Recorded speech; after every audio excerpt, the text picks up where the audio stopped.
Halo semuanya, kembali lagi kita akan berbicara seputar tips dan trik tentang public speaking. Kali ini kita akan membahas tentang ketakutan dalam berbicara. Bagaimana mengubah ketakutan menjadi kekuatan. Thomas Lee pernah berkata seperti ini. Hal terpenting dalam persiapan untuk melakukan public speaking adalah membangun rasa percaya diri, mengendalikan rasa takut, dan mengendalikan emosi kita. Lalu, rasa takut seperti apa yang harus segera kita kendalikan? Rasa takut yang harus kita kendalikan adalah rasa takut yang menjadi penghalang kita dari peluang untuk menjadi lebih baik dan berani tampil. Rasa takut ini yang sebaiknya kita kendalikan agar menjadi kekuatan. Ada dua sumber utama kenapa ketakutan itu bisa muncul. Yang pertama, karena kejadian di masa lalu. Trauma, karena dulu pernah gagal tampil, pernah salah ngomong, pernah mengecewakan, pernah diketawain, diolok-olok, dimarahi, disalahkan. Semua kejadian ini tersimpan di dalam alam bawah sadar, mulai dari gambaran kejadiannya, tempatnya, suasananya, orang-orangnya, emosi yang terbangun pada saat itu, semua tersimpan di dalam alam bawah sadar kita. Sehingga setiap kali ada kesempatan untuk bicara tanpa sadar, semua gambaran tersebut muncul kembali seperti video yang diputar dan menghadirkan kembali semua perasaan-perasaan, emosi-emosi, dan juga gambaran kejadian yang tidak baik di masa lalu. Dan ini akhirnya memunculkan rasa takut. Itu yang pertama. Sumber utama yang kedua adalah karena pikiran yang diciptakan sendiri. Belum bicara, tapi sudah membayangkan kejadian-kejadian negatif yang mungkin akan terjadi. Nanti takut salah ucap lah, takut dicemooh lah, takut diketawain lah, takut nanti dianggap sok pintar, takut kalau apa yang dibicarakan dianggap remeh, takut gak diperdulikan, takut gak dianggap, dan banyak hal lain yang kita ciptakan sendiri di dalam pikiran kita. Padahal itu semua baru ada di dalam pikiran kita saja, baru bayangan yang mungkin akan terjadi. Pada kenyataannya, belum tentu kejadiannya seperti yang dibayangkan kan? Rasa takut tersebut membuat kita bereaksi berlebihan dan akhirnya membuat kita ragu dan gak berani untuk tampil. Kedua sumber kekuatan tersebut ada di dalam pikiran kita, yang kalau kita biarkan saja akan menjadi persepsi atau mindset yang kita yakini. Pernah mendengar kisah tentang rantai gajah? Menganalogikan bagaimana rasa takut itu membuat kita ragu dan juga tidak berani, gampang putus asa, dan akhirnya menyerah.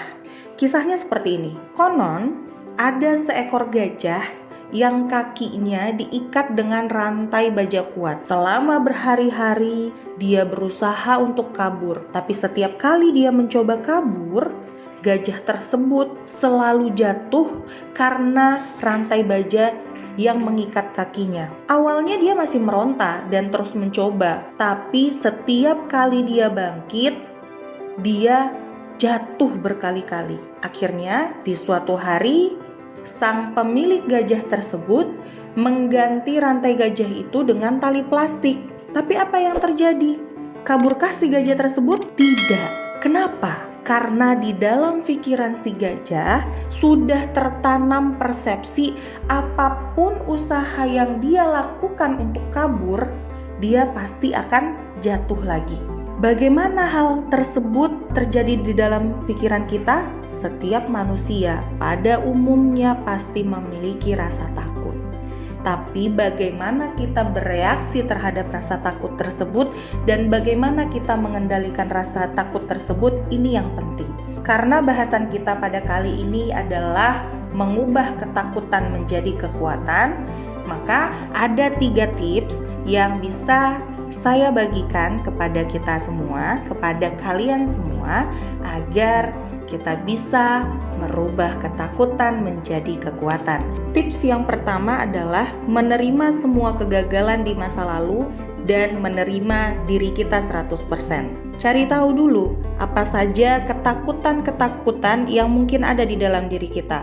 Cari tahu apa rantai gajah kita dan tuliskan semuanya di atas kertas. Setelah menuliskan daftar ketakutan tadi, gali apa saja yang akan terjadi jika rantai gajah tersebut tidak segera dilepas. Bisa dengan memikirkan, bertanya kepada diri kita sendiri, atau kita minta bantuan orang lain untuk menggali apa saja dampak atau akibat yang akan terjadi kalau kita tidak segera melepas rantai gajah tersebut.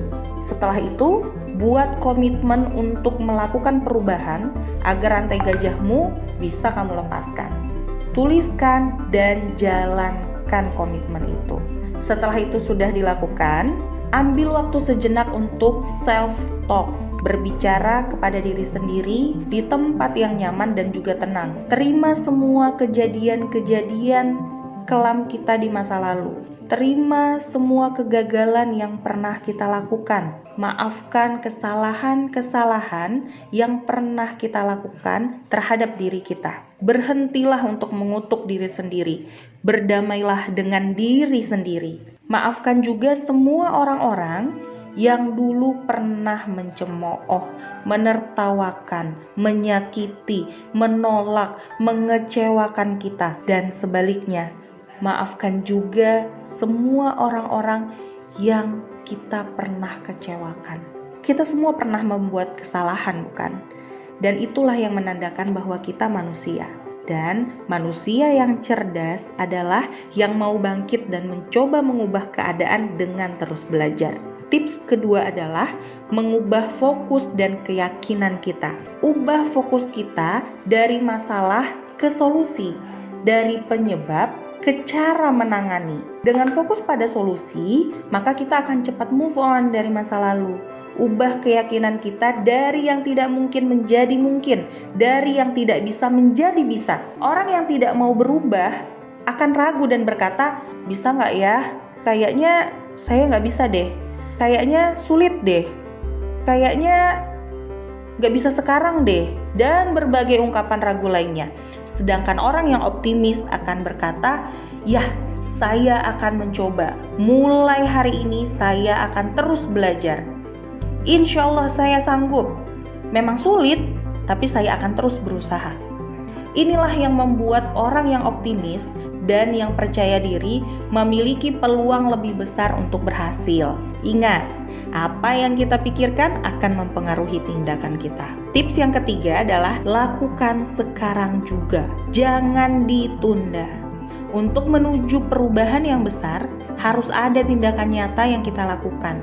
Ingat, ilmu public speaking asalnya bukan dari bakat, tapi dari latihan dan persiapan. Terima tantangan untuk tampil di depan banyak orang. Berhentilah menolak jika ada yang menyodorkan mic kepada Anda.